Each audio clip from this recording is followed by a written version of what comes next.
প্রিয় ভাই, তুমি কি নেপালকে দেখেও বুঝতে পারছো না আল্লাহ সত্য, আল্লাহর পরীক্ষা সত্য?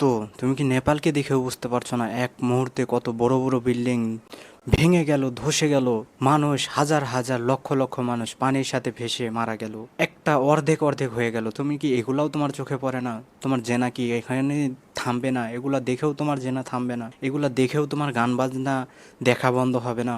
এগুলা দেখেও কি তোমার পতিতালয়ে যাওয়া তোমার নেশাটা কমবে না?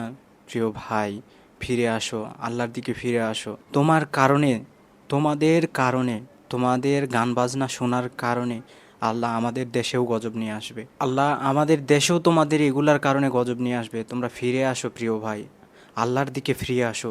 জোর হাত করি, তোমরা আল্লাহর দিকে ফিরে আসো। তোমরা আর গান বাজনা বাজায়ও না, তোমরা আর পাপাচারে লিপ্ত হয়েও না।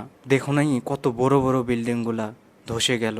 যখন তুমি একটা মেয়ের সাথে, তখন যদি এরকম কিছু হয় তাহলে তোমার অবস্থাটা কি হবে? তোমার পরকালটা কি হবে? তুমি ভেবে দেখেছো? সফল তো তারাই যারা ওই মুহূর্তে, ধসে যাওয়ার মুহূর্তে আল্লাহর গুণগান গাচ্ছিল, আল্লাহকে মনে মনে স্মরণ করছিল, তার সৃষ্টিকর্তাকে মনে মনে স্মরণ করছিল। প্রিয় ভাই, ফিরে আসো প্রিয় ভাই, আল্লাহর দিকে ফিরে আসো।